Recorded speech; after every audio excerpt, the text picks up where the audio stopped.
Muy buenas tardes, Shabbat Shalom. Buenas tardes a todos los que nos están viendo a través de las redes sociales.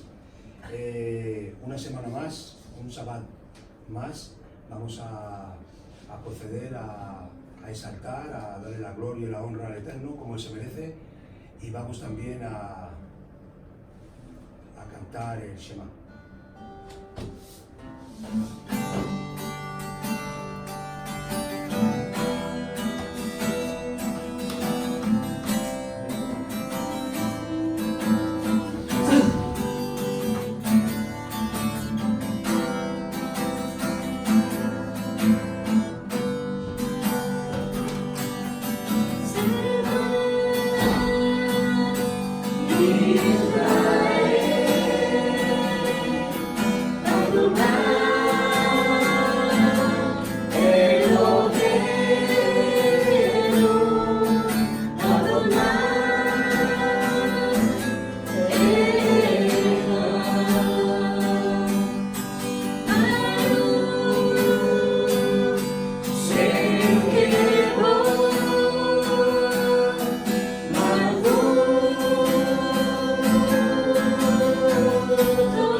Escucha, Israel, el Señor nuestro Elohim, el Señor uno es. Amarás al Señor tu Dios con todo tu corazón, con todo tu ser y con todas tus fuerzas. Grábate en la mente estas instrucciones que te encargo hoy. Incúlcalas a tus hijos, recítalas cuando estés en tu casa y cuando estés de viaje, cuando te encuentres, cuando te acuestes y cuando te levantes. Átalas como señal a tu mano y que sirvan como símbolo en tu frente, y escríbelas en las jambas de tu casa y en tus portones. En el nombre de Yeshua HaMashiach. Amén. Amén.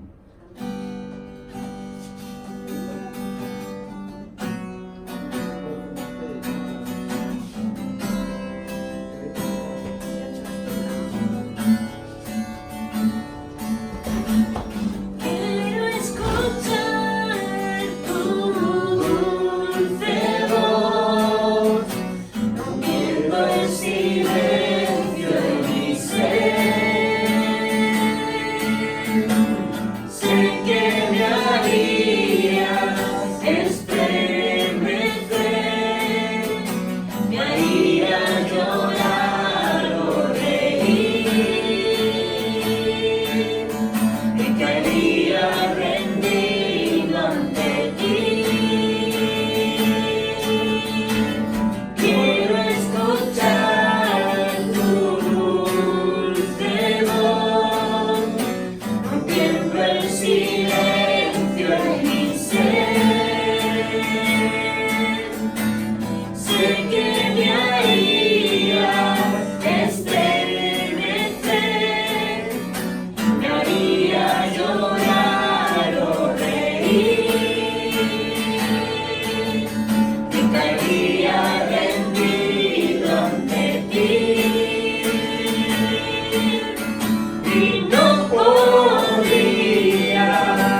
de hablar, sin llorar como un niño, y pasaría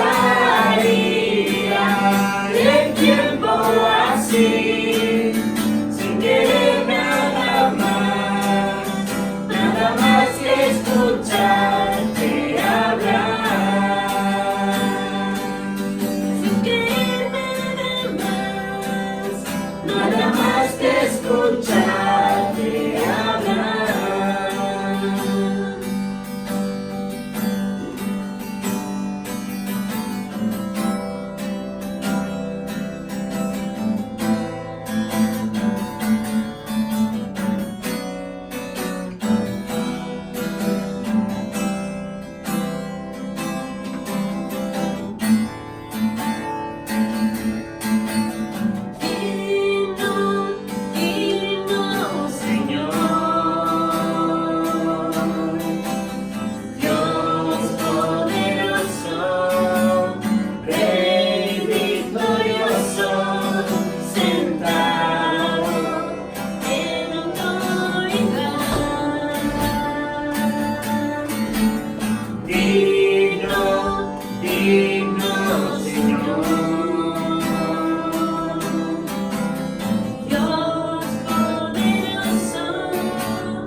Sobre todo imperio,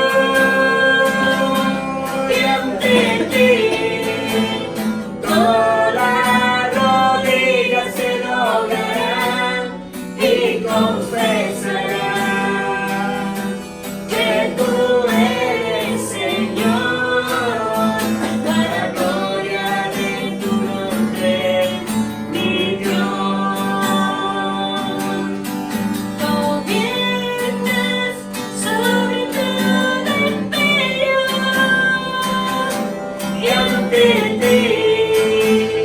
Toda rodilla se doblará y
Bien. Wow. Ya hemos entrado en calor, ¿verdad? Bueno, pues esta semana vamos a estudiar un poquito la Parashá Korah.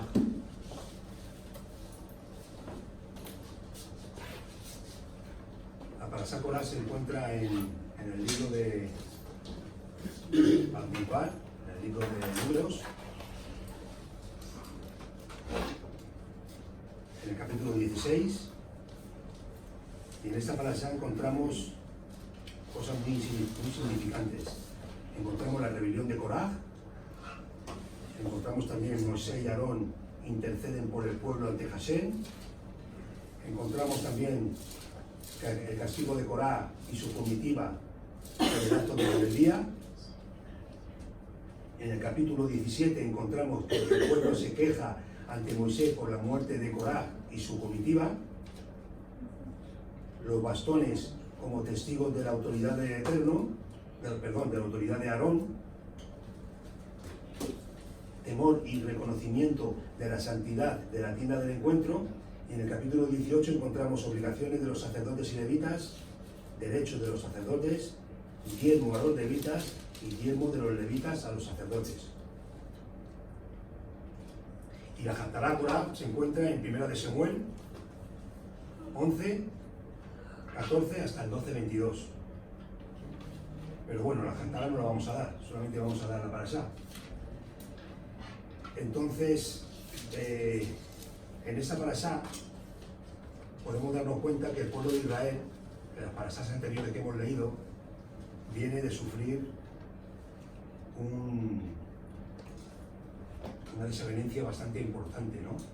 Y es que resulta que los espías que Moisés mandó para que espiaran la tierra prometida, de los 12 espías, 10 vinieron con un reporte negativo y 2 vinieron con el reporte positivo, que fue Josué y Caleb. Y entonces hubo una revuelta y el Eterno dijo que esos 40 días que habían estado los espías espiando la tierra, se iba a convertir al pueblo de Israel en 40 años, porque el pueblo de Israel no había perdido la confianza en el Eterno y había puesto su confianza en el reporte negativo que habían dado los israelitas, los príncipes, cuidado, que fueron príncipes de las tribus, que no fueron cualquiera, que fueron los mandamás de cada tribu. Y como el pueblo de Israel puso su esperanza y no quiso creer al Eterno, sino que creyó al reporte de los 10, entonces el Eterno los condenó a estar un día por año, un año por día, de los 40 días que estuvieron fuera, y entonces el pueblo de Israel iba a tener que divagar por el desierto durante 40 años. A mí hay algo que me tocó bastante profundo hace poco, porque yo no sé si vosotros alguna vez habéis estado en el desierto. Yo estoy pasando un desierto. Pero el otro día escuché, y ahora no me acuerdo en dónde, pero lo estuve leyendo en la Torá, y resulta que el Eterno decía que Él iba a mandar a su pueblo al desierto para que se volviera a enamorar otra vez de Él. Y eso como que empezaron los pelos a ponérseme de punta como si fueran escarpias, y empecé a estremecerme dentro de mí, ¿no? Y dije, wow, qué bonito, ¿no? Porque en Apocalipsis, por ejemplo, ¿os acordáis en el mensaje de las 7 iglesias que el Eterno siempre le dice, porque has olvidado mi primer amor? ¿Verdad? Entonces quiere decirse que cuando el Eterno nos manda al desierto es porque quiere recordarnos nuevamente el primer amor, quiere otra vez enamorarnos como su esposa, y que nosotros podamos estar llenos de amor y podamos otra vez volver a estar con Él, ¿no? Entonces eso me animó, pero aquí vemos todo lo contrario, ¿no? Aquí vemos que el pueblo de Israel en el desierto tuvieron que estar peregrinando durante 40 años, y esto fue como una especie de caldo de cultivo para que viniese luego después lo que viene en esta parashá, que es la rebelión de Korah. Y en esa parashá encontramos cosas bastante significativas, ¿no? Porque yo aquí en lo que he escrito para intentar desmenuzar aquí delante de vosotros es quién era Koraj. Y para poder entender quién era Koraj, tenemos que irnos a la parashá Vayera, yo aparecí, que se encuentra en Shemot 6, 16 al 19. ¿Quién quiere leerlo, por favor? Shemot, en Éxodo. 16. Éxodo 16 al 19. Ahí viene la genealogía de los hijos de Leví. El 16. Del 16 al 19. Éxodo 6. Shalom. Shalom. Muy buenas. 6 del 16 al 19. 6, 16 hasta el 19. ¿Lo puedo leer? Sí, por favor. Leví vivió 137 años y los nombres de sus hijos por familias fueron Gersón, Kehat y Merari, hijos de Gersón, Libni y Simei con sus clanes. Kehat vivió 137 años y sus hijos fueron Amram, Izar, Hebrón y Uziel. Hijos de Merari, Magli y Musi. Estos son los clanes de Leví por familia. Ok. Vale, fijaros que ahí está hablando de Kehat, que tuvo a Amram, a Yizar, a Hebrón y a Uziel, ¿verdad?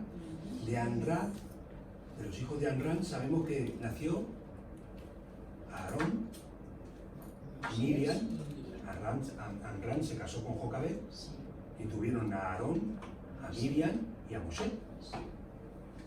Pero de los hijos de Yizar tuvieron a Coré, Nefer y Ciri. Quiere decirse que tanto Aarón, Moshe y Miriam como Koraj son primos. Pero no solamente eso, sino que además Koraj es el primogénito. Y si nos damos cuenta, en el pueblo de Israel el primogénito tiene el doble porción, el primogénito tiene la bendición sacerdotal y el primogénito tiene la doble porción material también. Perdón, tiene preeminencia, porque es el primogénito, preeminencia, doble porción material y la bendición sacerdotal también. Con lo cual sería el espiritual que guiara esa casa, ¿no? Por decirlo de alguna manera, el sacerdote que guiara esa casa. Entonces aquí vemos que Koraj era primo de Aarón y primo de Moshe, y además encima era el primogénito. Y también vemos que la familia de Kehat estaban transportando las partes sagradas del tabernáculo, ¿verdad? La familia de Kehat, los sacerdotes, cogían, lo hemos leído en las parasas anteriores, cogían las partes sagradas del tabernáculo, las envolvían y luego entraba la familia de los levitas, en este caso Kehat, y los transportaban. Pero, para colmo con Koraj, resulta que su sobrino, que era menor que él, a ver si lo encuentro por aquí,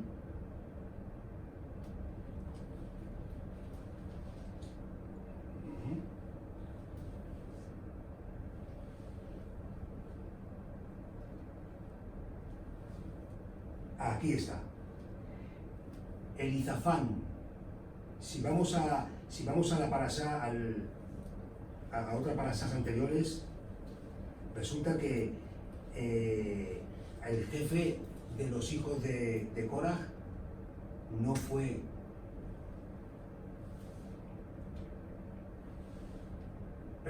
los hijos de Coat no fue Koraj, sino que fue Elizafán, su sobrino más pequeño.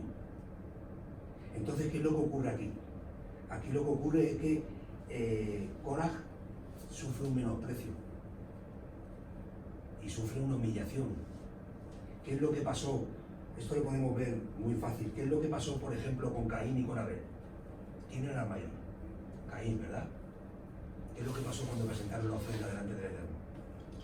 Que el El Eterno no le agradó la ofrenda de Abel, de Caín, ¿no? Sino que le agradó la ofrenda de Abel. ¿Y qué es lo que hizo Abel? Ah, ok, Señor, tú eres el jefe, tú eres Dios, no pasa nada, ¿no? No. Hubo tal revuelo en su corazón que mató a su hermano, ¿no? Y eso lo podemos ver no solamente con Caín y con Abel, lo podemos ver también con más personas, ¿no? Lo podemos ver también con Esaú y Jacob, ¿verdad? Esaú quería matar a Jacob, ¿os acordáis? Porque le había robado la primogenitura, que no se la había robado, que sabemos que se la había comprado, que Esaú le había menospreciado su primogenitura. Pero, ¿qué es lo que quiso Esaú? Matarle también, ¿no? Eso es una condición humana que tenemos las personas. Y es que cuando nos tocan ciertas fibras, ¡pum!, saltamos. Y el Eterno esto lo permite por una sencilla razón. Porque Él conoce todas las cosas y Él sabe a quién tiene que poner y a quién tiene que quitar. Porque Él es el que pone y Él es el que quita, ¿verdad? Entonces aquí podemos darnos cuenta de que en cierta manera Korah, cuando provocó esta rebelión, él lo estaba haciendo de una forma, según él, lícita, porque se le estaba menoscabando, se le estaba menospreciando, ¿no? O sea, yo soy el primogénito y resulta que le dan la titularidad a alguien más pequeño de mi familia, ¿no? Ya me está menoscabando. Resulta que yo soy el primogénito y el Eterno le coge y le da el sacerdocio a Aarón. ¿Por qué no a mí, que soy el primogénito, no? Entonces ahí vemos cómo Korah empieza a maquinar y empieza a torcerse del camino correcto, del camino que Dios ha puesto, porque verdaderamente todo esto ocurre porque Dios lo pone así. O sea, Moisés no se estaba sacando las cosas de la manga, ni estaba intentando hacer como Korah le acusa ahora más adelante, vamos a ver, ¿no? Entonces aquí vemos que Korah tenía envidia por sentirse menoscabado, tenía envidia en cuanto a Aarón fue nombrado Cohen Gadol, eso está en el verso 10, se sintió menoscabado cuando Elizafán, hijo de Uziel, fue puesto a cargo de la familia de Kehat.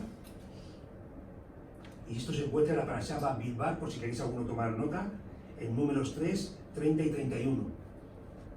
Elizafán era primo de Korah, más pequeño. Esto trajo o produjo en Korah envidia, rebelión, celos, orgullo y un sinfín de emociones negativas que le empujaban al desafío de rebelarse.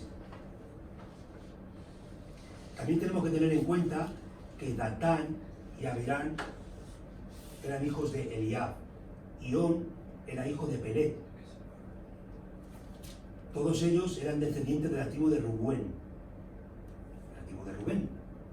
Hoy me he traído esto porque quiero que veamos, porque todo tiene un propósito y todo está acoplado de tal manera que podamos entenderlo bien.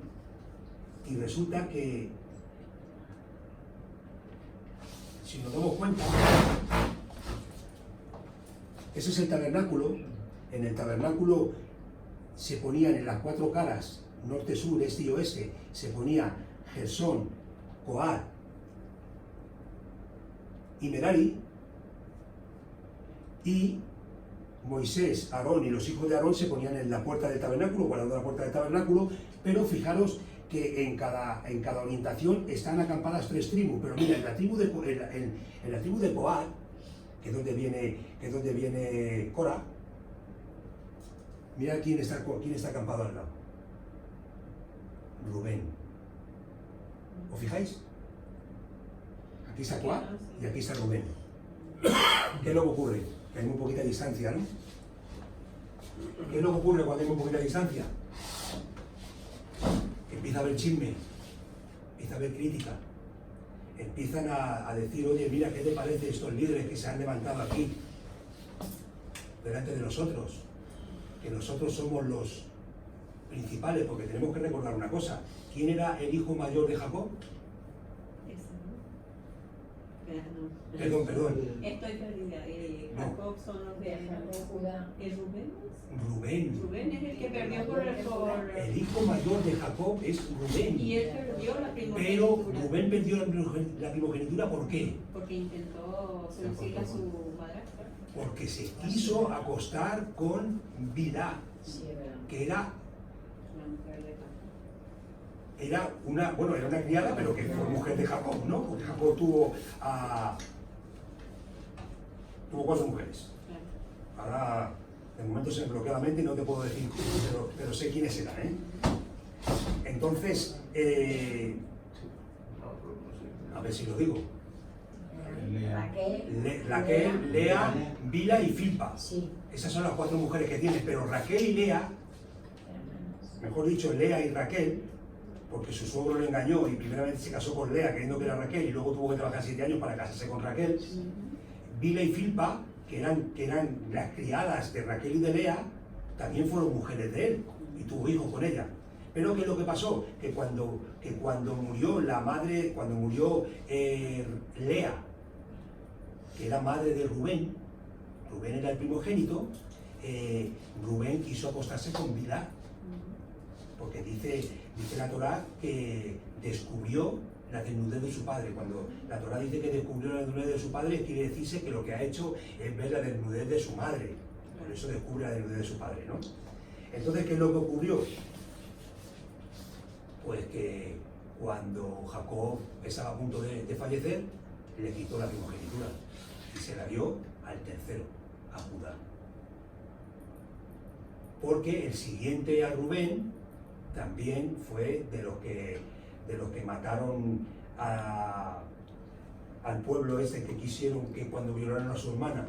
Así es verdad. Sí, con el engaño de la circuncisión. Exactamente, que los hicieron circuncidarse y cuando estaban al tercer día de la circuncisión, que es cuando más enfermitos estaban, fueron y mataron a cada todos, ¿no?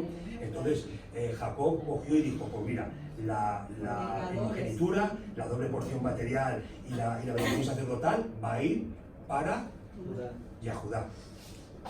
Entonces, ¿qué es lo que ocurre? Pues aquí vemos, más de mucho consuelo de tontos, ¿no? Aquí vemos cómo Rubén está intentando crear una revolución junto con Cora. Entonces se juntaron el hambre y la gana de comer. Y empezaron a chismear y a decir, porque es que a mí me pertenece, porque yo vengo de la familia de Rubén, soy el primogénito y mira lo que me ha pasado, y a ti te pasa lo mismo, porque tú vienes de la familia tal, y resulta que tú eres el primogénito y tú eres el que tenías que estar ahí, y vamos a empezar a leer para empezar a meternos en harina, ¿no? Pero ahí viene una cosa muy clara, y eso se llama la sonjara, lengua maligna. Ahí empiezas con el chisme, empiezas a dilatar las cosas, empiezas a crear de la nada algo muy grande y al final te rebelas contra autoridad, te rebelas contra todo y te rebelas contra Dios. Y cuando te rebelas contra Dios, se acabó. Has entrado en el engaño, has caído en los tentáculos del enemigo y estás hundido, ¿no? Entonces tenemos que tener en cuenta que Datán, Amirán y On eran hijos de Pelé, todos ellos descendientes de la tribu de Rubén. ¿Dónde acampaba la tribu de Rubén? Al lado de la tribu de Coat, ¿no? Es Keat, lo que pasa es que en español se pone Coat, por eso en algunos sitios pone Keat y en otros pone Coat, pero es así.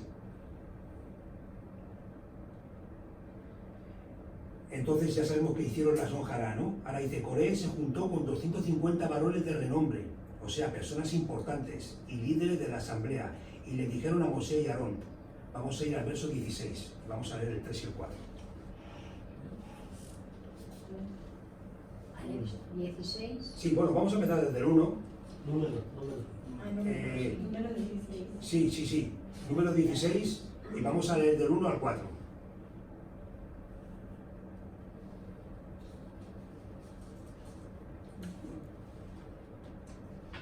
¿Quién lo puede leer?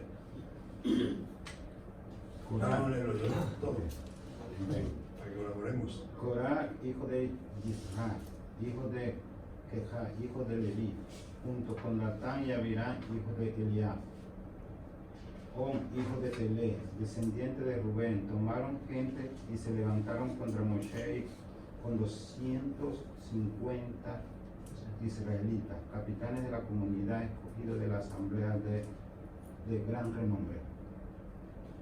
Se combinaron contra Moshe y Aarón y les dijeron: ustedes han ido muy lejos. ¿Por qué todos en la comunidad son consagrados a Hashem, todos ellos, y Hashem está en medio? ¿Por qué entonces se levantan ustedes sobre la congregación de Hashem? Cuando Moshe oyó esto, su rostro cayó. Entonces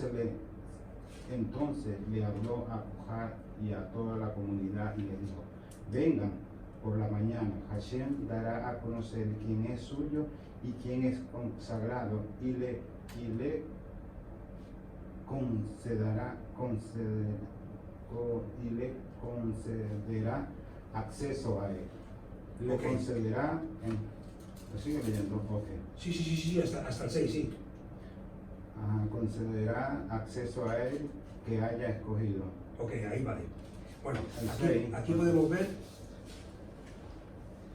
a ver, el 6, bueno, no hace falta. Aquí podemos ver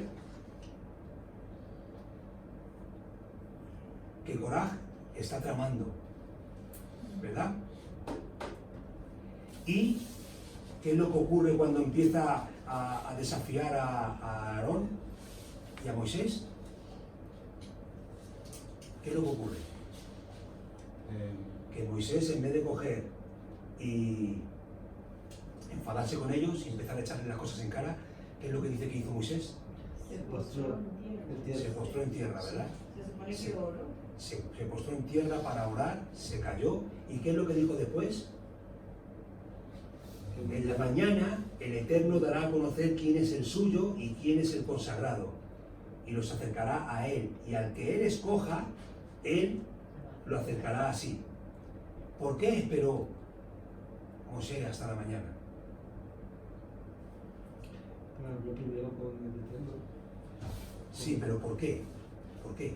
Sabemos que él en vez de coger y enfrentarse a los 250 que venían contra él y a Corán, Datán y Abirán, él cogió y cayó su rostro en tierra. Quiere decirse que se puso a orar, cayó delante. Porque según la Torah, cuando uno cae de espaldas es una maldición. Entonces él cayó hacia adelante. Y cayó hacia adelante para orar a Dios. Pero ¿por qué dijo lo de mañana por la mañana? Para calmar las aguas, para esperar a ver si alguien se arrepiente. Si os fijáis en esta parasá, en el principio nos dice que se rebelaron Datán, Abirán, Eliab y On, ¿verdad? Pero luego On ya no aparece por ningún sitio. ¿Qué es lo que ha pasado con On? Qué bueno, ¿no?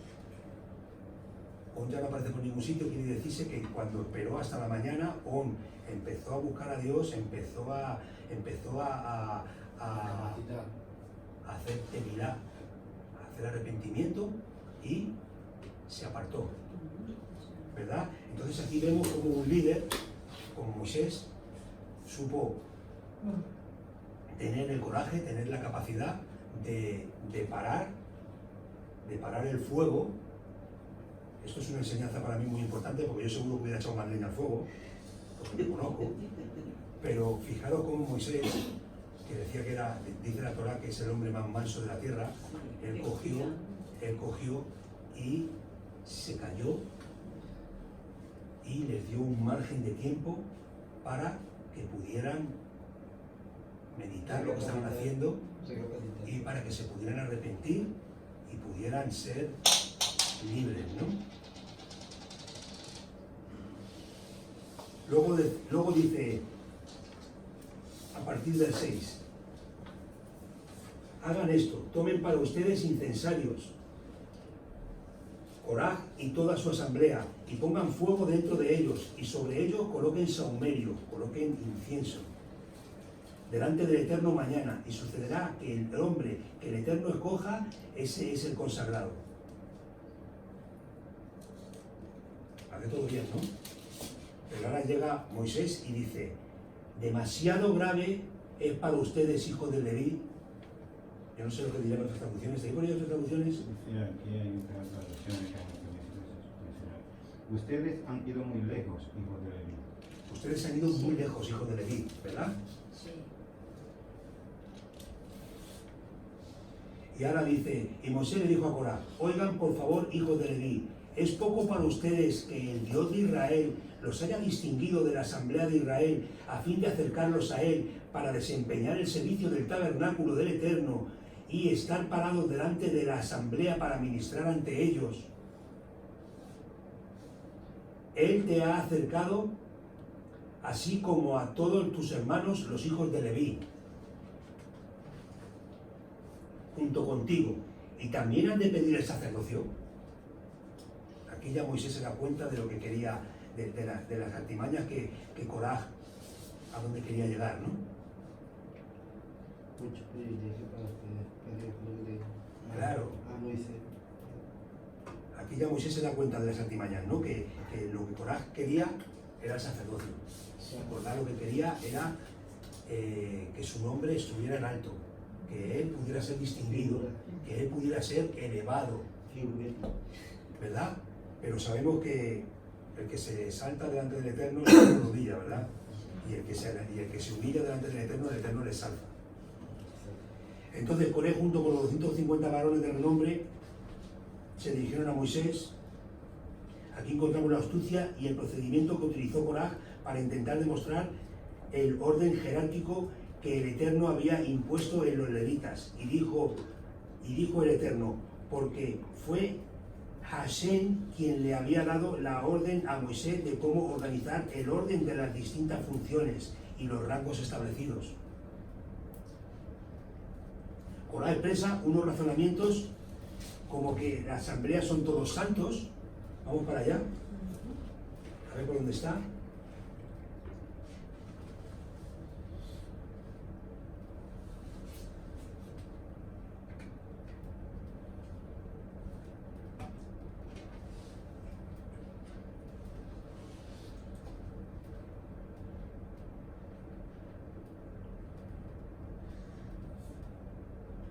Uy, aquí tengo un problema.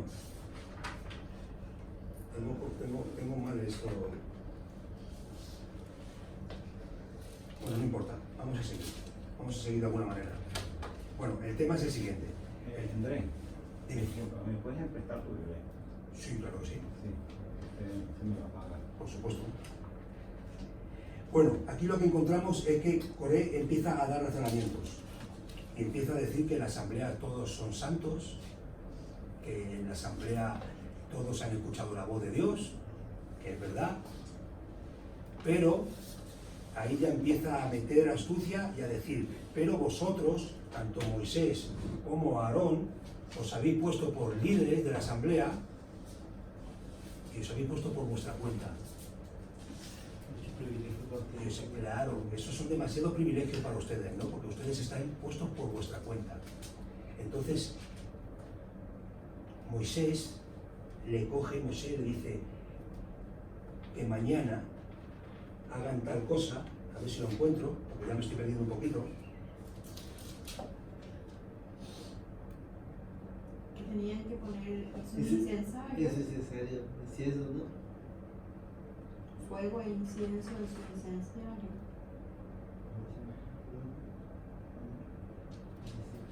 Eso fue en el versículo 6. Aquí dice, por tanto tú y toda, ¿en qué versículo? En el 6, que Versículo 6. En el versículo 6. Sí, 16, 6. 16, pues se dice yo que no lo he encontrado. Hagan esto, tomen para ustedes incensario, Coraj y toda su asamblea, y pongan fuego delante de ellos y sobre ellos coloquen saumerio. El Eterno, del Eterno mañana. Y sucederá que el hombre que el Eterno escoja, ese es el consagrado. Demasiado grave es lo que ustedes, demasiado grave es para ustedes, hijos de Leví. Y Moisés dijo a Coraj, oigan, por favor, hijos de Leví, es poco para ustedes que el Dios de Israel los haya puesto y que te ha acercado así como a todos tus hermanos los hijos de Leví, junto contigo, y también han de pedir el sacerdocio. Por tanto, tú y toda la asamblea que se reúne están contra el Eterno. No toda la asamblea de Dios, sino los 250 que ellos habían traído, que habían convencido, están en contra de Dios. ¿Y por qué dicen que están en contra de Dios? Pues porque Aarón y Moisés los había puesto Dios. No estaban puestos por su propia cuenta, como ellos pensaban, ¿no? Moisés llamó a enviar a Datán y a Abirán, hijos de Eliab, pero ellos dijeron, no subiremos. ¿Acaso es poco que nos hayas hecho subir? Fijaros, aquí viene una mentira bastante grande. Dice, ¿acaso es poco que nos hayas hecho subir de una tierra que emana leche y miel? Fijaros, ¿eh? Sí. Para hacernos morir en el desierto. Sí, Israel. ¿De dónde venía el pueblo de Israel? Egipto. De Egipto. De Egipto. Pero ¿En no Egipto manaba- manaba leche y miel? No, yo ¿O era en Egipto esclavo eran ahí. esclavos? Claro. ¿Habéis visto cómo se pueden torcer las palabras para intentar engatusar y para intentar engañar? ¿Qué forma más política de retorcer las cosas? Sí, ¿Os habéis fijado, no? Sí. Para hacernos morir en el desierto, como para también enseñorearte completamente sobre nosotros. Además, no nos has llevado a una tierra que emana leche y miel, ni nos has dado patrimonio de campo y viña. ¿Acaso arrancarían los ojos de estos hombres? No subiremos. Ahí empieza la rebelión ya potente, porque después de que Moisés le está dando argumentos de que ellos han sido puestos por Dios, ellos siguen ahí metiéndose y agarrándose a ese clavo de decir que ellos han puesto por su propia cuenta, ¿no? Moisés se resintió mucho y dijo al Eterno, no atiendas a su ofrenda. Ahora voy a ver por dónde voy por mis apuntes, porque me he adelantado.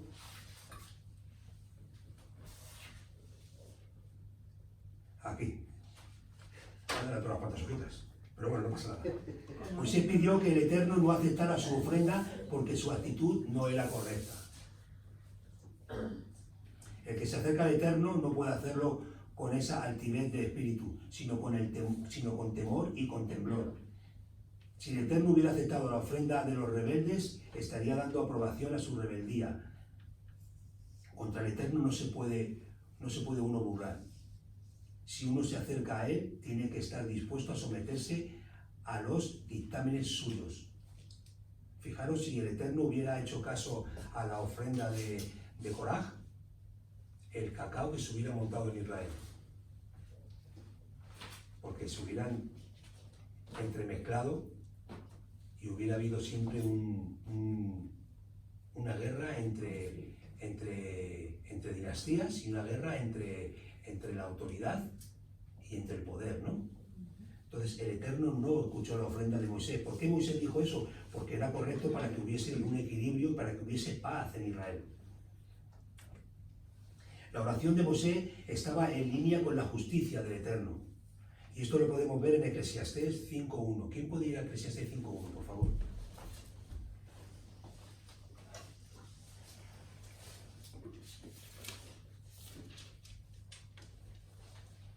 Que no se precipite tu boca ni se apresure tu mente a pronunciar una palabra ante Elohim, porque Elohim está en el cielo y tú estás en la tierra.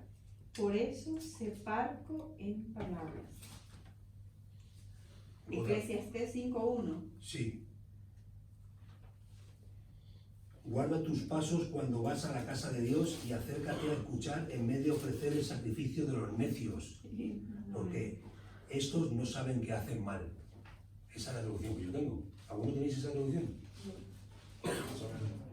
¿Eclesiastés 5.1? Sí. Sí. Vigila tus pasos cuando vayas a la casa de Elohim.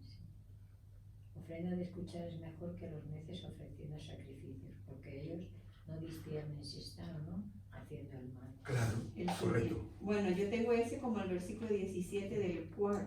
Ah, mira. Es que, no, y en esta parasha también hay problemas con las distancias, ¿eh? Hay, según que Biblia, en esa Biblia, por ejemplo, el 17 es bastante más largo. Yo tengo otra versión. Dice, cuando fuere a la casa de Dios, guarda tu pie y acércate más para oír que para ofrecer el sacrificio de los necios, porque no saben qué hacen mal. Exactamente, esa es la traducción que tengo yo aquí. Lo que está claro es que tenemos que guardarnos mucho de levantarnos por encima de los líderes que el Eterno ha puesto. Debe pasar. No tienes que estar de acuerdo con todo lo que se hace y se dice, pero eso no te da derecho a levantarte por encima de ellos. Eso lo tenemos que tener súper claro.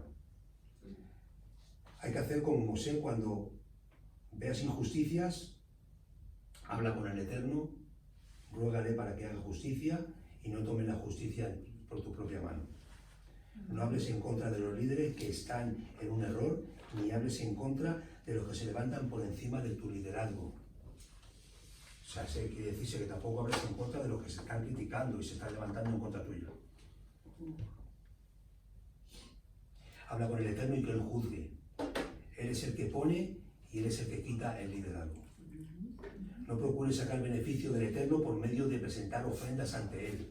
Eso es otra cosa, que hay veces que intentamos doblar el brazo del Eterno, ¿verdad? Trayéndole ofrendas y haciendo ayunos, e intentamos que de alguna manera decir: venga, que este pulso te lo voy a ganar. Y eso no está bien, ¿no? Y además no vamos a ganar absolutamente nada, porque está clarísimo que dice que pedís y no recibís porque pedís mal, porque pedís para vuestros deleites. Pero si pedimos conforme a su palabra, quiere decirse que si pedimos conforme a lo que el Eterno está dispuesto a darnos, porque es lo correcto para nuestra vida, para nuestro crecimiento y para nuestra evolución, por supuesto que nos lo va a dar. Pero tenemos que pedir con conocimiento. Para poder pedir con conocimiento tenemos que conocer la palabra de Dios. Tenemos que estudiarla, tenemos que empaparnos con ella. Por eso dice que en todo momento cantemos himnos y salmos, que en todo momento estemos dándole vueltas a la palabra de Dios en nuestra vida. ¿Por qué? Porque ella es lámpara a tus pies y lumbrera a tu camino, decía el rey David, ¿no? Porque es la que nos ilumina y la que nos va a ayudar a poder permanecer en el sendero correcto, ¿no? Y aquí pongo yo: antes de la caída viene la altivez de espíritu. Esto está en Proverbios, me parece, ¿no? Proverbios 16, 18. ¿Quién lo puede leer, por favor? Y que otro busque 1 Corintios 15, 33.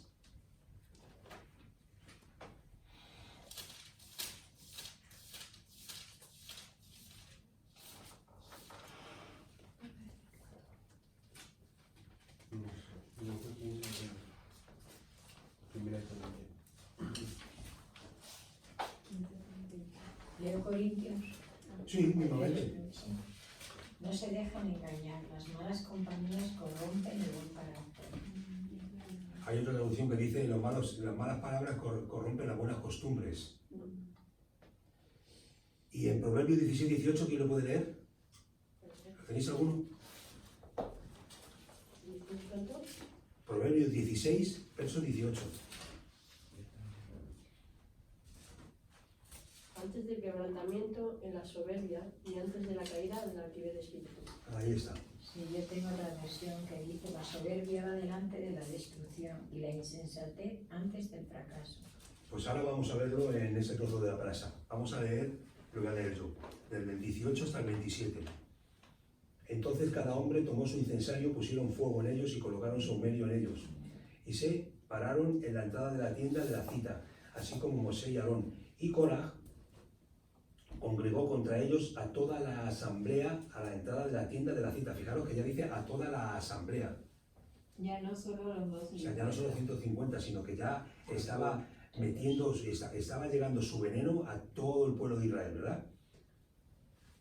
El Eterno habló a Moisés y a Aarón para decir: sepárense de en medio de la asamblea, de esta asamblea, y yo los consumiré en un instante. Entonces ellos cayeron sobre sus rostros y dijeron, otra vez cayeron sobre sus rostros y dijeron: oh Dios, Dios de todos los espíritus, de toda carne, un solo hombre peca y tú te encolerizas contra toda la asamblea. El Eterno habló a Moisés para decir: habla a la asamblea y que se retiren de alrededor de la morada de Coraj, Datán y Abirán. Entonces Moisés se levantó y fue a Datán y Abirán, y detrás de él fueron los ancianos de Israel, y habló a toda la asamblea para decir: por favor, apártense de la proximidad de las tiendas de estos hombres malvados, y no toquen nada que les pertenezca a ellos, no sea que perezcan a causa de todos los pecados de ellos. Ellos se retiraron de la cercanía con las moradas de Coraj, Datán y Abirán y su alrededor. Y Datán y Abirán salieron plantándose desafiantes a la entrada de sus tiendas, así como sus esposas, sus hijos y sus infantes. Ahí está. Sí. Ahí está el proverbio 16-18, ¿verdad? Salieron desafiantes de sus tiendas. Entonces mi pregunta es: ¿podemos tener relación con los rebeldes? No. El Eterno quiso destruir a toda la congregación de Israel por la rebeldía que había en Coraj y su grupo. Todo Israel había sido contaminado por las palabras rebeldes y se presentaron a favor de Coraj. Pero por la intercesión de Moshe, el Eterno salvó al resto del pueblo. Pero hubo una condición. ¿Cuál fue la condición? De lo que hemos leído antes. Apártense. Que se aparten y se alejaran de los rebeldes. Los 3 rebeldes fueron señalados por nombre para que se supiera quiénes eran. Vamos a leer Tito 3, 10 y 11. Tito 3, 10 y 11. 10 y 11.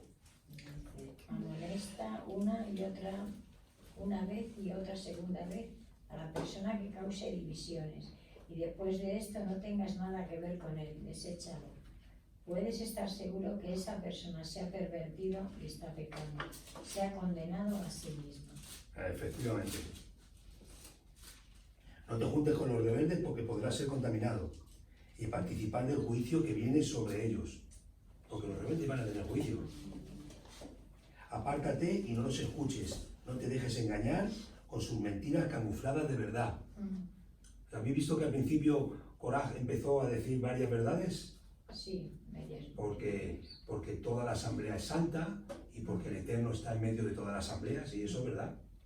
Pero lo que no es verdad es que tú tienes una ambición en tu corazón que lo que quieres es llegar al sacerdocio y llegar a lo más alto.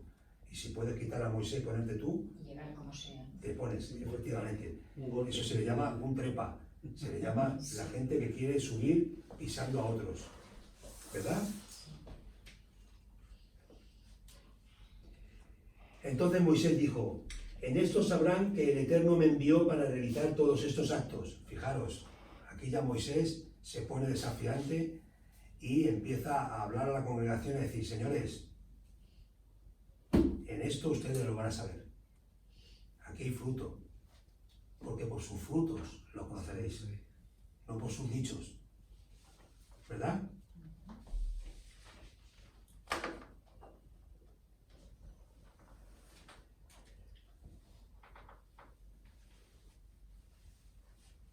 Que no fue de mi propio corazón, sino como mueren todos los seres humanos, ellos mueren y el destino de todo ser humano es aplicado en ellos, entonces el Eterno no habrá sido el que me envió.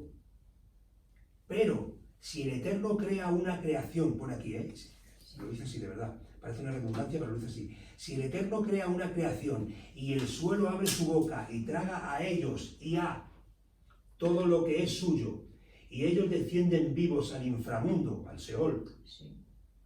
entonces sabrán que estos hombres han provocado la ira del Eterno. Es fuerte, ¿eh? Es muy fuerte lo que está diciendo.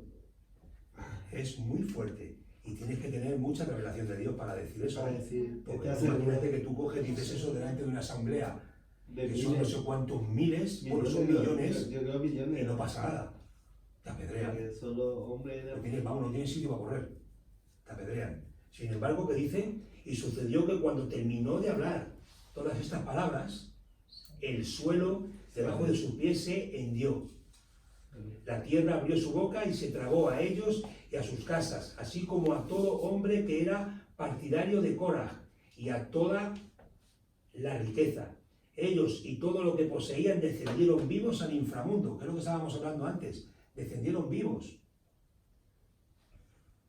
La tierra los cubrió y se perdieron en medio de la congregación, y todos los miembros de Israel que estaban a su alrededor huyeron por su ruido, pues dijeron, no sea que la tierra nos trague. Y un fuego, cuidado, porque el Eterno es fuego consumidor, Sí, ¿no? ¿No dice eso la palabra? sí. El Eterno es fuego consumidor. Y un fuego surgió del Eterno y consumió a los 250 hombres que ofrecían el sahumerio. Los 250 rebeldes que se habían rebelado contra Moisés, que no se habían rebelado contra Moisés, se habían rebelado contra Hashem, fueron completamente cripis. Se quedaron cripis. Entonces, José explica a toda la congregación de Israel y deja de manifiesto que ha sido el Eterno quien organizó y quien pasó a su hermano Aarón como sumo sacerdote y a él como el portador de Dios, y que ellos no han actuado por voluntad propia como les estaban acusando los rebeldes Corá, Datán y Abirán. Y también podemos ver, y también hemos leído, el juicio que el Eterno hizo, ¿no?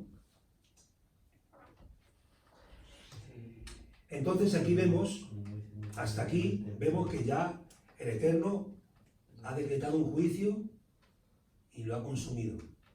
Pero esto no se queda así. Todavía queda más. Tenemos el corazón tan sumamente duro y somos tan sumamente rebeldes y tan sumamente toscos de no escuchar la voz de Dios y querer siempre hacer nuestra voluntad, que todavía sigue más. Dice, el Eterno habló a Moisés para decir, dile a Eleazar, hijo de Aarón, el Cohen, que alce los incensarios de en medio de la conflagración y disperse el fuego lejos de sí, pues han sido consagrados. En cuanto a los incensarios de estos que pecaron contra sus almas, los convertirán en láminas aplanadas para el revestimiento del altar, puesto que lo ofrecieron delante del Eterno y se consagraron, y serán un signo para los hijos de Israel. Toma ya. Quiere decirse que de toda situación se puede sacar algo positivo. Aquí vemos que hubo una pérdida de varias personas, pero el Eterno cogió y dijo, no, es que los incensarios que estos han utilizado han sido consagrados. Entonces eso tiene que ser para el tabernáculo. Entonces vamos a hacerlo láminas y vamos a cubrir el altar del tabernáculo para que sirva de testimonio, para que lo puedan ver, para que sirva, pues como también los tzitzit. ¿Os acordáis en la semana pasada? El Eterno mandó que nos pusiéramos los tzitzit para que cuando los viéramos nos acordáramos que tenemos que guardar sus mandamientos, ¿verdad? Entonces el Eterno siempre saca una enseñanza, siempre saca algo dentro o a pesar de, siempre saca algo positivo para que pueda servirnos a nosotros, para que no sea de tropiezo, sino para que sea de advertencia, de explicación, ¿no?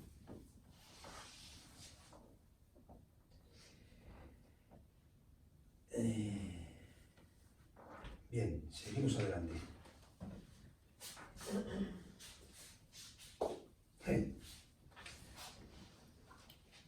Dice, toda la asamblea de los hijos de Israel se quejaron a la mañana siguiente contra Mosé.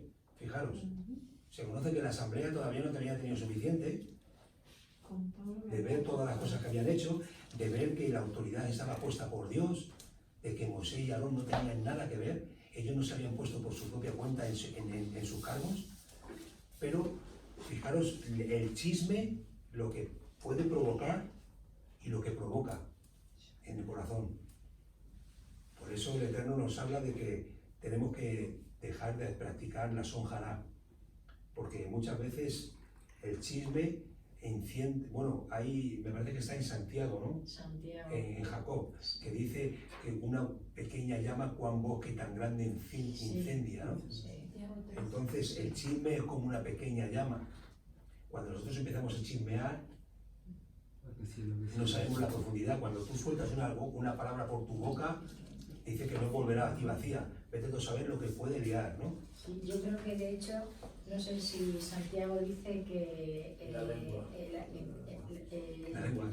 empieza en el infierno. Algo así dice, ¿no? Se dice que la lengua es un Dice, mal que no se puede justo de la controlar crítica, y que no queremos inflama la rueda del infierno o algo así algo dice. así, dice algo muy fuerte. Ajá. Quiero recordar. Pero fijaros, dice, toda la asamblea de los hijos de Israel se quejaron a la mañana siguiente contra Moisés y contra Aarón, diciendo, ustedes han dado muerte al pueblo del Eterno. Ustedes han dado muerte al pueblo del Eterno. Pero vamos a ver, si a mí han venido a acusarme de que yo estoy aquí porque me he puesto yo, el Eterno ha dicho que yo no me he puesto por mi propia cuenta, que he sido Él el que me ha puesto. Y encima ustedes vienen a quejarse contra mí, a decirme que yo los he matado. ¿Acaso he sido yo el que ha abierto la tierra para tragármelo y he sido yo el que ha mandado el fuego para quemarlos? Por favor, ¿qué está pasando aquí, verdad? Algo no anda bien, ¿no? Y sucedió que cuando se congregó la asamblea contra Moisés y contra Aarón, se volvieron hacia la tienda de la cita, y he aquí que la nube la había cubierto y la gloria del Eterno se manifestó. ¡Wow! El Eterno siempre está ahí, ¿eh? Y Moisés y Aarón vinieron a la tienda de la cita. El Eterno habló a Moisés para decir, levántense de en medio de esta asamblea y yo los consumiré en un instante. ¡Uf! ¡Qué fuerte! Entonces ellos cayeron sobre sus rostros y fijaros, A pesar de todo, yo Fijaros. Fijaros aquí hay un punto muy culminante, hay aquí un punto muy fuerte. Fijaros lo que dice Moisés. Acordaros que Moisés, una de las veces que el Eterno iba a destruir al pueblo de Israel, dijo, oye, escúchame, borra mi nombre del libro de la vida, antes de que destruyas al pueblo. Eso no lo hace cualquiera, ¿eh? Y aquí coge Moisés y le dice, Corre, toma el incensario y pon fuego en él de encima del altar y coloca el saumerio entre él y coloca saumerio en él y ve rápido a la asamblea y hace expiación por ellos, pues ha surgido la furia de delante del Eterno y la plaga ha comenzado. Aarón tomó conforme Moisés le había hablado y corrió hacia el medio de la congregación, y he aquí que había comenzado la plaga en el pueblo. Entonces él puso el saumerio, el incensario, e hizo expiación por el pueblo. Separó entre los muertos y los vivos, y la plaga se detuvo. Pues ya habían... Y la plaga se detuvo. Empezaba a eliminar.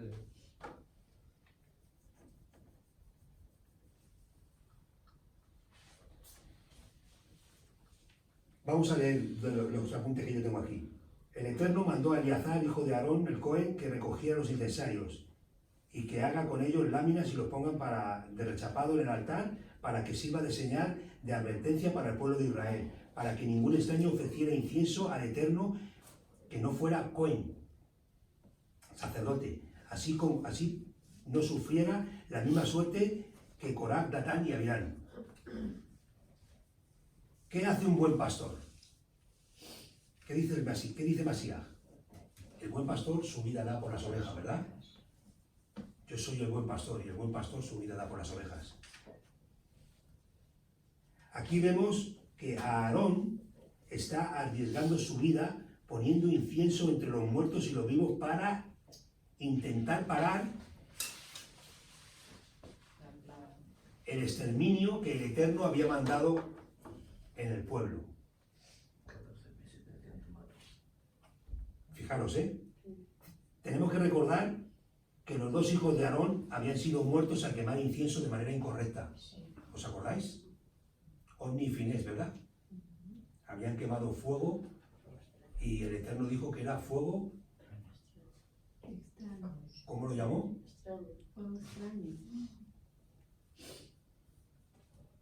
Tiene un nombre. ¿Qué dijo? ¿Era un fuego? No me acuerdo ahora cómo decía. Pero era un fuego que el Eterno no reconoció. ¿verdad? Y ellos perecieron.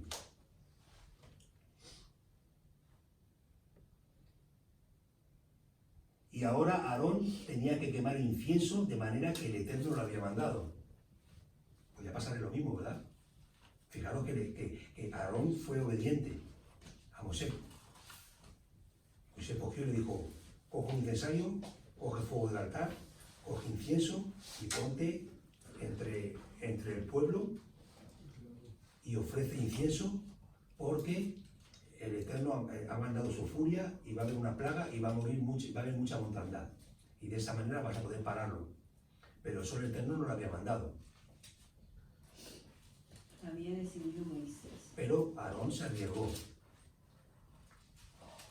El buen pastor su vida da por las ovejas, ¿verdad? En obediencia a Moisés, Aarón entregó para salvar al pueblo. Su obediencia hizo que el efecto de la mortandad se detuviera. Cuando Aarón llegó a donde estaba el ángel de la muerte, como Aarón echó el incienso sobre su incensario, creó una nube entre él y el ángel de la muerte. ¿Os acordáis lo que hacía el sumo sacerdote en Yom Kippur? Que entraba y quemaba incienso y esa nube era la que le protegía de no morir delante del Eterno. Pues eso mismo estaba haciendo aquí. Lo que pasa es que no lo estaban haciendo en el lugar santísimo. Lo estaban haciendo para intentar proteger al pueblo de Israel de alguna manera, ¿no? Esa nube contiene un secreto muy grande. Habla de la muerte de Masías, de Josué, por medio de la cual el pueblo de Israel es salvado de la destrucción.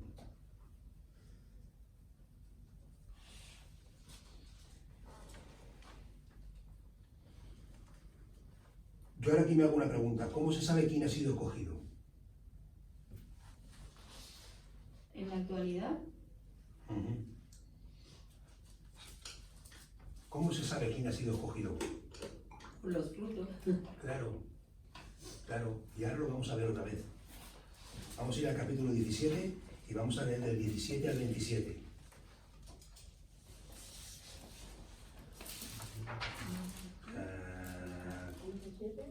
Del 17 al 27. Pero en capítulo 17, ¿no? Capítulo 17, versículo 17. 17. Habla a los hijos de Israel. Sí, habla a los israelitas y dile que traigan una vara por cada tribu. Es decir, una por cada jefe de casa patriarcal, 2 en total. Escribe el nombre de cada uno en su vara, pues habrá una vara por cada jefe de casa patriarcal. Y escribirá el nombre de Aarón en la vara de Leví. Deposítala en la tienda del encuentro ante el arca del testimonio, donde yo me manifiesto a vosotros. La vara de aquel a quien yo elija, esa florecerá.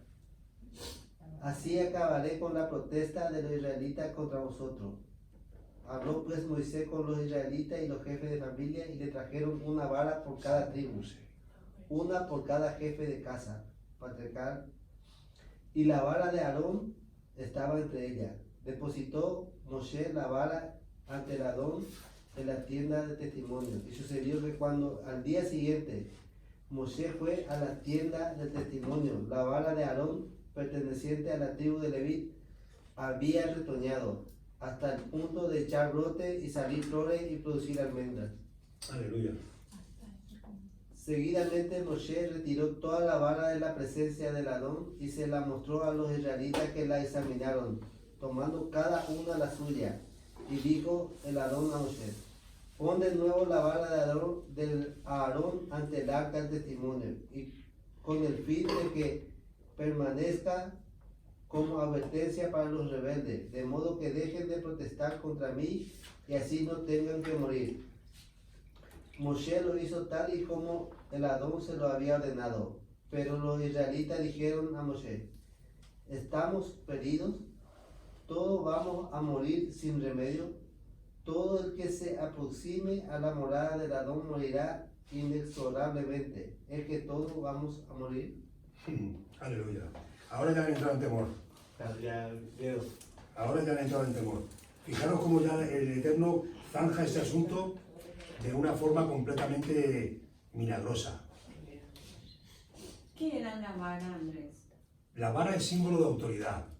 Tenían un bastón. Entonces es un bastón, no es una vara, es un bastón. Y cada tribu tenía que poner, cada jefe de tribu tenía que poner su nombre. Porque, claro, lo tenían que haber identificado cada uno. Claro, cada uno estaba identificado con su nombre, estaba grabada en la vara su nombre. ¿Vale? Entonces cogieron todas las varas y las pusieron dentro del tabernáculo. ¿Y qué es lo que ocurrió? Que la vara de Aarón, No solo floreció, Sí, sino no, que Dios tuvo hizo fruto. todo en un día. Fruto maduro. claro, Del día para otro. quiere decirse, las varas, ¿una vara qué es? ¿Algo vivo o algo muerto? Una muerte. Bueno, Claro, las varas están muertas, ¿no? Bueno, pues esa vara muerta le volvió a tener vida No solo y la volvió a tener en abundancia porque dio fruto en un mismo día, ¿verdad? sí. Entonces, aquí, en esta enseñanza, ¿qué podemos recibir? Que el Eterno zanjó completamente todo chisme ya, Claro, ya no había. diciendo, la vara de Leví, que tiene el nombre de Aarón, es el que yo he nombrado como sumo sacerdote, ¿verdad? Y para demostrarlo,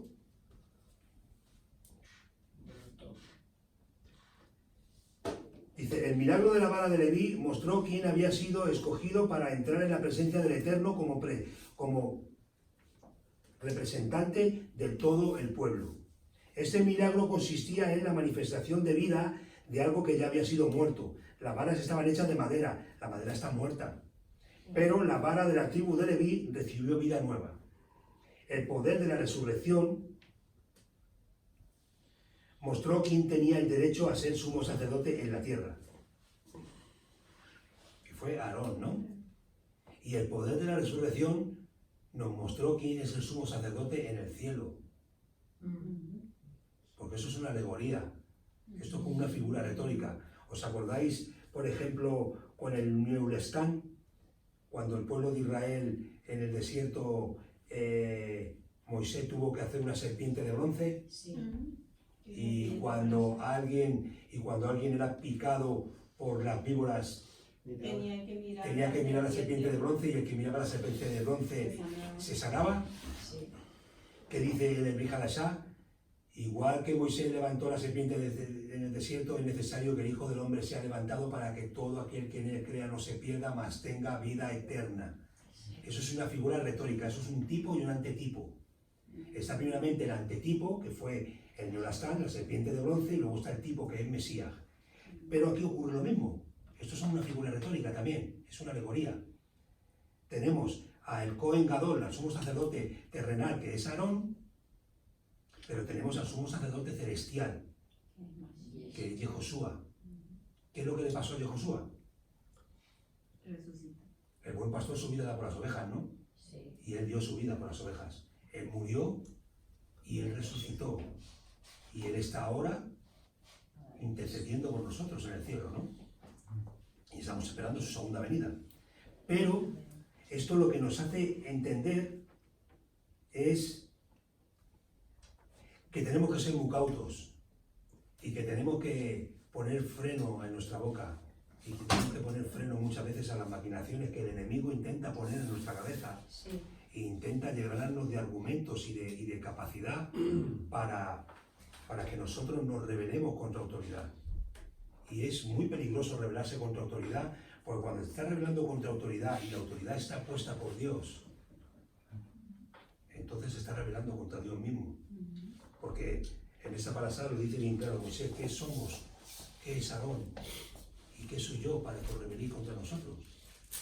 Nosotros no somos nada, somos enviados, estamos haciendo lo que el Eterno nos ha mandado. Vosotros no os estáis rebelando contra Aarón ni contra Moisés, os estáis rebelando contra Dios.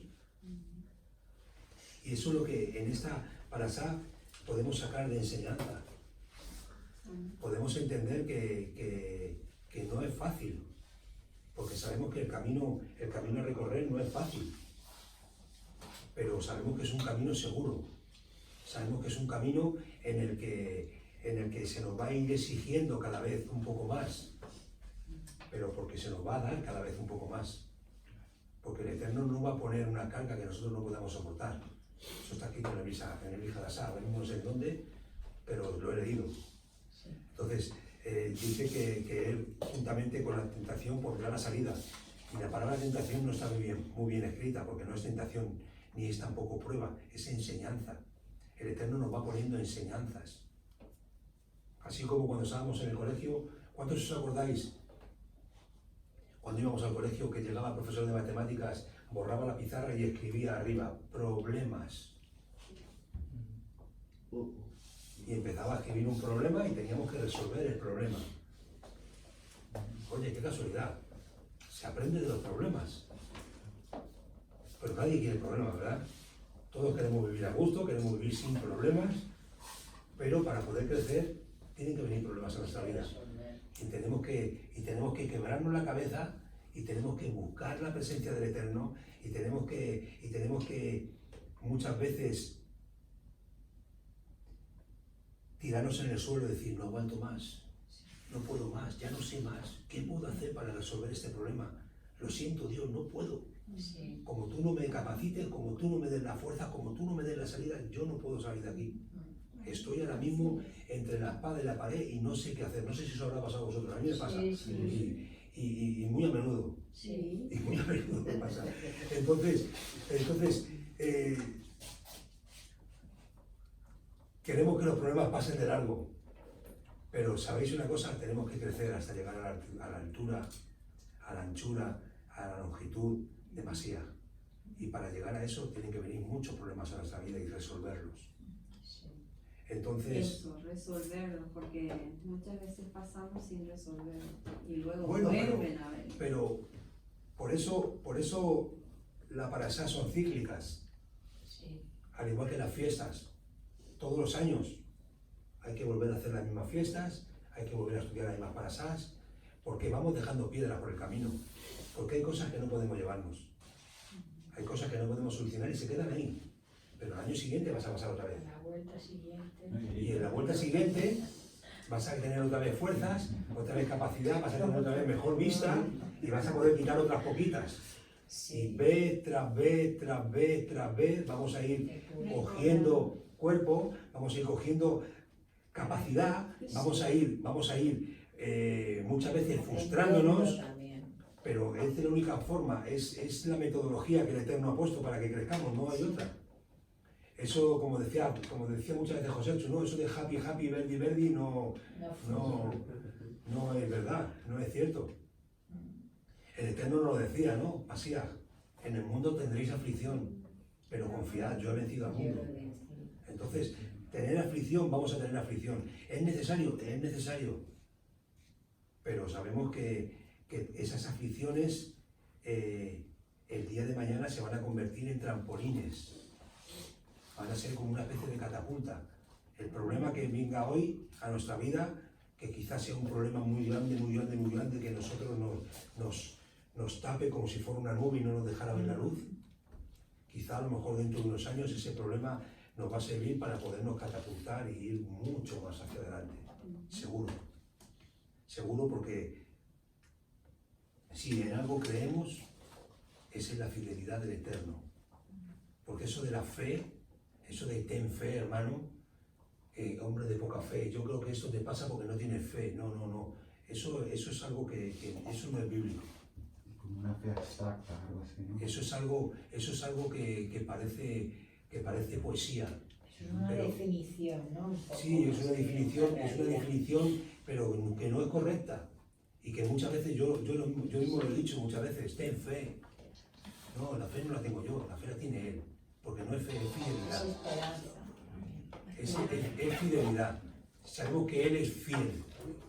Y sabemos que es su fidelidad la que nos ayuda a poder resolver los problemas. Es su fidelidad la que nos ayuda a seguir hacia adelante. Es su fidelidad la que nos levanta. Es su fidelidad la que hace que nosotros podamos seguir estando vivos, seguir respirando y seguir andando. Entonces lo único que tenemos que hacer es tener esperanza. Me acuerdo que hace muchos años me regalaron una Biblia que venía un pasaje de Job. Y en ese pasaje decía, tendréis esperanza, tendréis confianza porque hay esperanza. Entonces tenemos que confiar en el Eterno como un niño chico Yo recuerdo cuando Aarón era muy pequeño, que no tenía miedo a nada, tío. Yo le cogía, le lanzaba para arriba y él empezaba a reírse una carcajada, ja, ja, ja, porque él tenía su confianza puesta en que su padre le iba a Tus coger. manos. Sin embargo, cuando creció un poquito y yo le tiraba para arriba, él se cagaba de... Bueno, de hecho, no le podía subir ni a hombros, porque tenía miedo, tenía vértigo. Pero cuando eres chiquitín, fijaros qué diferencia, ¿eh? Un chiquitín, le tiras para arriba y el tío, jo, jo, jo, jo, jo, jo, riéndose con la boca llena. ¿Por qué? Porque él sabe que su padre lo va a coger. Que su padre no le va a tirar para arriba a decirle, ¡ah! Se cae, ahí, lo siento, hijo. Te me has caído, cariño, perdóname, no me he dado cuenta. No, él sabe que su padre lo va a coger. Así tenemos que ser nosotros con el Eterno. Eso es lo que todos los días me intento decir a mí mismo. Así tienes que ser con el Eterno, Andrés. Él te va a coger. No te preocupes si te tienes que tirar en este problema sin paracaídas. Porque Él te va a sustentar. Porque Él es poderoso para guardar tu depósito hasta su venida. Y siempre tenemos que tener esa confianza. Pero esta parasá de verdad ha cambiado algo en mi vida. Ha tocado de una forma tremenda. Y mira que llevo ya unos cuantos años escuchándola y leyéndola y estudiándola. Pero esta vez ha tocado algo, no sé el qué, porque todavía no sé el qué, porque siempre pone lo mismo. Pero esta vez ha tocado algo que me ha dejado como... Bueno, yo me he visto reflejado en Coré un montón de veces. Esta vez la parasá me ha dado una cantidad de guantazos en la cara tremenda. Pero te hace reflexionar y te hace comprender que muchas veces no merece la pena tener ni la razón. Lo que hay que hacer es permanecer en el Eterno. Lo que hace falta es coger y descansar. Saber que en Él estamos completos, en Él estamos relajados, estamos tranquilos, tenemos paz y venga lo que venga, vamos a ser capaces de afrontarlo.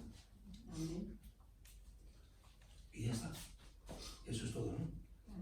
Y yo quería dejarlo aquí porque bueno, ya aquí entra en el tema de los levitas y el tema de los sacerdotes, pero como que se desvía un poquito, ¿no?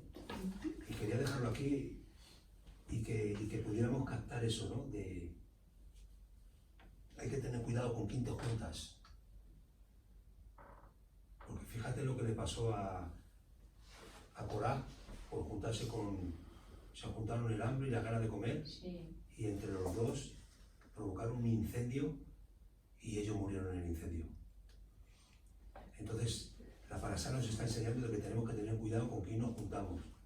Tenemos que separarnos de aquello que están continuamente provocando discordia entre los hermanos, provocando ruptura, provocando todo lo que no sea acercamiento, todo lo que no sea perdón, todo lo que no sea el tener a Masías dentro de nuestro corazón. Porque está bien que aprendamos la palabra, está bien que nos hagamos doctos, que aprendamos hebreo, que aprendamos terminaciones hebraicas, que podamos aprender la idiosincrasia hebrea para entender mejor al autor que ha escrito, porque lo ha escrito, sabemos que la Torá ha sido escrita en hebreo y sabemos que ha sido escrita por hebreos y que en muchas escrituras hay modismos hebreos que nos pueden sonar a chino, pero si aprendemos todo eso vamos a poder descifrarlo bastante mejor. Pero aunque todo eso está muy bien, tenemos la otra cara de la moneda y es que hay que ponerlo en práctica. Disculpa, Andrés, un sabio dijo, puedes saber poquito, pero aplícalo.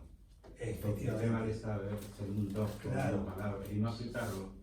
Por eso Entonces,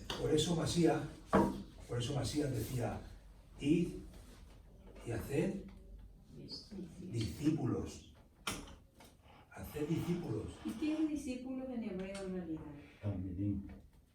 Talmidí, ¿pero qué es? Un discípulo, ¿sabes qué es? Es alguien que está aprendiendo de una fuente mayor y está enseñando a otra fuente más pequeña. Quiere decirse que es como una especie de río que está corriendo. Porque ¿qué dice la Torá del agua estancada? O alumno también.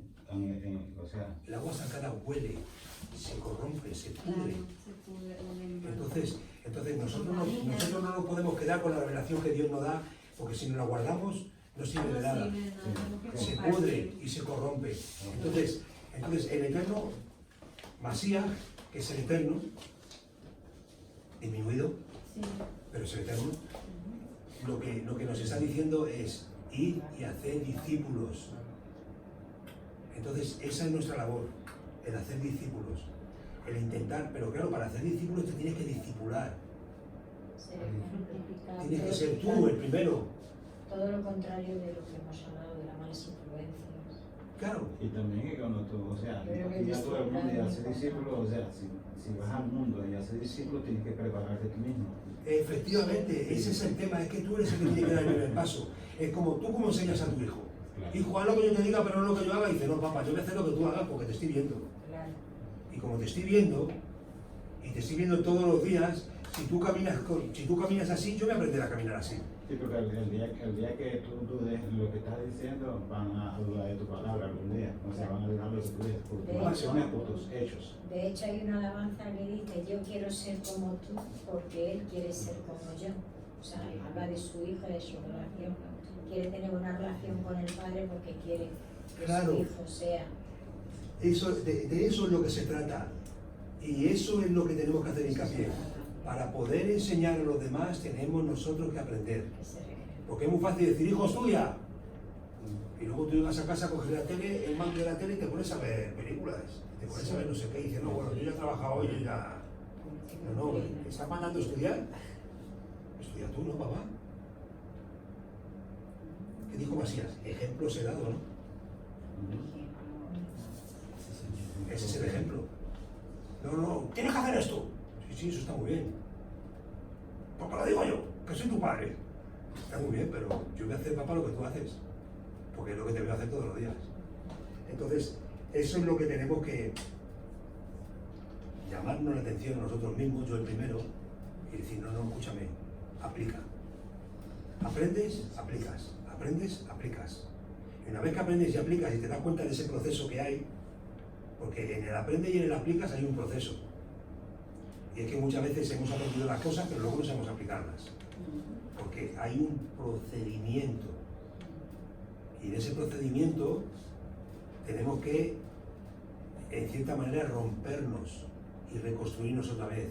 Porque nos hace... tenemos que ser procesados. Y en ese proceso nosotros vamos a ser reconvenidos nuevamente, vamos a ser reformados, y una vez que tú ya estás reformado puedes enseñar. Porque yo, por ejemplo, he pasado una vida no muy buena, pero sí he entendido una cosa, que del mundo donde yo vengo, que es un mundo de muchas tinieblas, cuando yo he entendido que el Eterno es quien da vida, yo ahora puedo ir a la gente que estaba en ese mundo de tinieblas y puedo decirles, oye, que aquí hay salida, que esto te va a traer vida. ¿Por qué? Porque yo en ese mundo he estado. Y como ahora he sido procesado y he cambiado, sé de dónde he venido y sé a dónde estoy ahora. En ese proceso puedes enseñar a los demás. Eso es ser discípulo. Y eso es discipular. Pienso, o sea, que el ser discipulado o el discipularte o el autodisciplinarte tiene que ver mucho también con el arrepentimiento, porque no somos perfectos. Claro. Quiero decir que como ejemplo que damos o ejemplo que yo he tenido es que he visto gente que ha tenido malos tiempos, pero han venido al arrepentimiento. Para mí eso ha sido más testimonio que cuando tenían un tiempo ejemplar, que decía, pero bueno, ¿este que es santo o qué?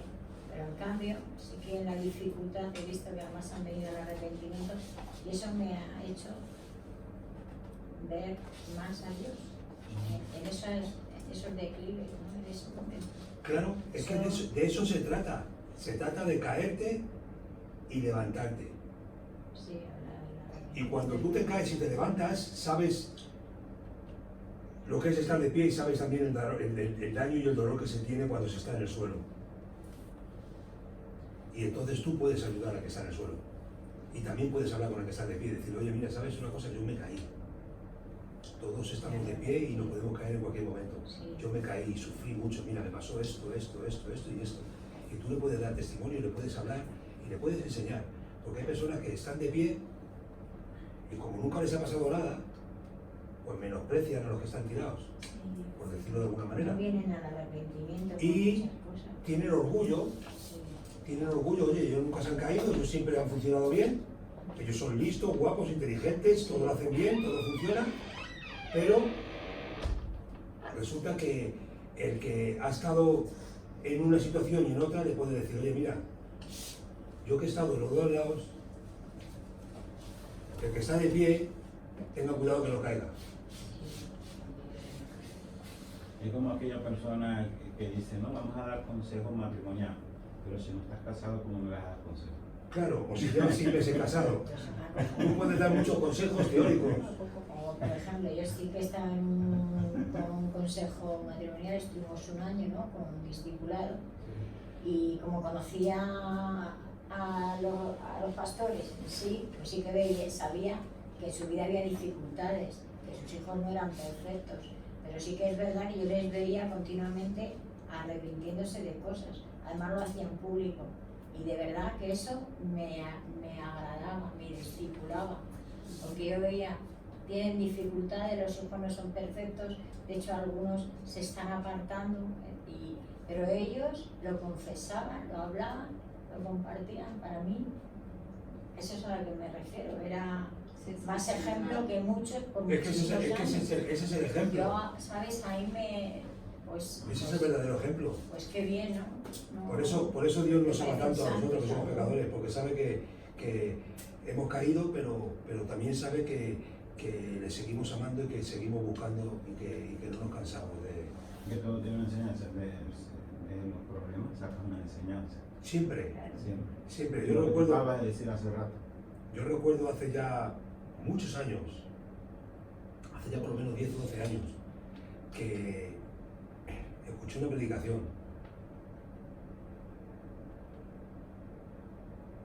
y decía, problemas o posibilidades. Y él empezó a tirar de Biblia y empezó a mostrar problemas, y esos problemas eran las posibilidades. Y esos problemas fueron los que hicieron crecer a las personas y fueron los que hicieron que esas personas fueran capaces de afrontar luego unas situaciones súper difíciles y soportarlas, porque habían salido de todos esos problemas. Por eso, lo que hemos estado hablando hace un momento, crecimiento, y los crecimientos nos lo van a dar los problemas. Y cuando estás trabajando, el 90% del trabajo que haces es solucionar problemas. Porque los demás lo sabemos hacer, pero vienen problemas y vienen problemas nuevos y tienes que estar continuamente solucionándolos. Y así es lo que tenemos que hacer en nuestra vida. Asun, cuando quieras nos deleitas con unas alabanzas.